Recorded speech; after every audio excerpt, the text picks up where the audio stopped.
जय माता दी। नमो देवे महादेवे शिवाय सततं नमः। नमः प्रकृते भद्राय नियताः प्रणतः स्मताम्।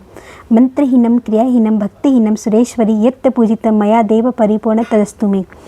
नवरात्रि की पूजा करने के बाद में 10वें दिन जब हम कलश को हटाते हैं, विसर्जन करते हैं, तो सबसे पहले हमें हाथों में चावल या फूल जो भी आपके पास हो लीजिएगा और माता रानी से प्रार्थना कीजिएगा, हे माँ जगदम्बा, हे माँ अम्बा, आप जगत की माता हो।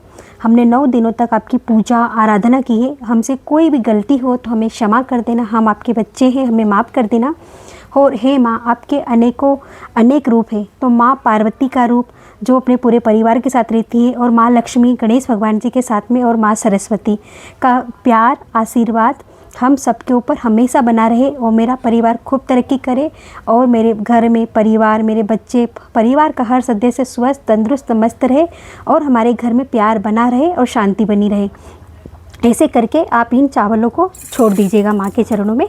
और फिर सबसे पहले आपको क्या करना है कि जो कलश के नीचे जो चावल होते हैं, जितने भी चावल हैं, इनको सबको आप इकट्ठा कर लीजिएगा, और ये चावलों को पक्षियों को डाल दीजिएगा या गाय को खिला दीजिएगा। फिर उसके बाद में ये जो पाटा है इसको रख लीजिएगा, ये कपड़ा है इसे भी धो के रख लीजिएगा। और कलश में जो हम सिक्का डालते हैं, सुपारी डालते हैं, हल्दी की गांठ डालते हैं, तो सिक्का आप अपने पास जहाँ पर तिजोरी रखते हैं, पैसे रखते हैं, वहाँ पर उसको रख लीजिएगा सिक्के को, और बाकी का सामान एक पेड़ के नीचे ठंडा कर दीजिएगा। और जो जल होता है, जल में एक आम का पत्ता डालकर आप अपने घर के हर एक सदस्य के ऊपर छिड़काव करेगा, और उससे नेगेटिविटी दूर होती है और घर में पॉजिटिविटी ऊर्जा का संचार होता है। घर के हर एक कोने में इसका छिड़काव कर दीजिएगा, वॉशरूम को छोड़ के। फिर उसके बाद में क्या करना है कि जो कलश नारियल है, नारियल को हम तो रखते हैं, आप देख लीजिएगा कि आपके परिवार में आपके दादा दादी नाना नानी क्या करते थे, तो आप उस तरह से इसको रख सकते हैं और कर सकते हैं, कोई दिक्कत नहीं है। और फिर उसके बाद में आपको क्या करना है कि जो दीपक है, अगर दीपक में तेल या घी जो भी आपने डाला है, अगर वो जल जाता है 10वें दिन जब हम माता रानी के विसर्जन करते हैं, तो अच्छी बात है, नहीं तो आप कलश को हटा दीजिएगा। लेकिन ये दीपक को आप जब तक इसका तेल या घी ख़त्म नहीं होता, जब तक आप इसको जलने दीजिएगा, क्योंकि इसको बुझाते नहीं हैं। तो जितना भले वो 1 दिन 2 दिन 3 दिन जितने दिन भी जले उसको जलने दीजिएगा। फिर उसके बाद में आप इस दीपक को भी साफ़ स्वच्छ करके या तो इसमें पौधा लगा सकते हैं, या फिर विसर्जन कर दीजिएगा जो आपको अच्छा लगे, या फिर चिड़िया के लिए पानी भी रख सकते हैं। और उसके बाद में जो पूजा की सामग्री होती है, तो उसे बड़े ही प्रेम से घर में आपके पूरे सदस्यों में आप उसे वितरित कर सकते हैं और बांट सकते हैं। चूड़ियों को अपने अड़ोसी पड़ोसियों को भी दे सकते हैं। ये तो बहुत अच्छी खुशी की बात है, बांटने से खुशियाँ और बढ़ती है।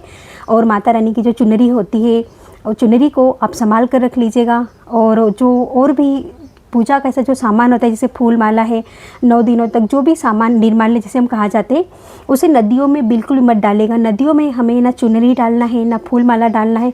पूजा का कोई भी सामान हमें नदियों को साफ स्वच्छ रखना है। नदी हमारी माता होती है, तो हमें सफाई का बहुत ध्यान रखना है। और जो भी सामान होता है, ये फूल या कुछ भी ऐसा हो, तो आप निर्माल्य को एक पेड़ के नीचे थोड़ा सा गड्ढा करके वहाँ पर इसको दबा दीजिएगा।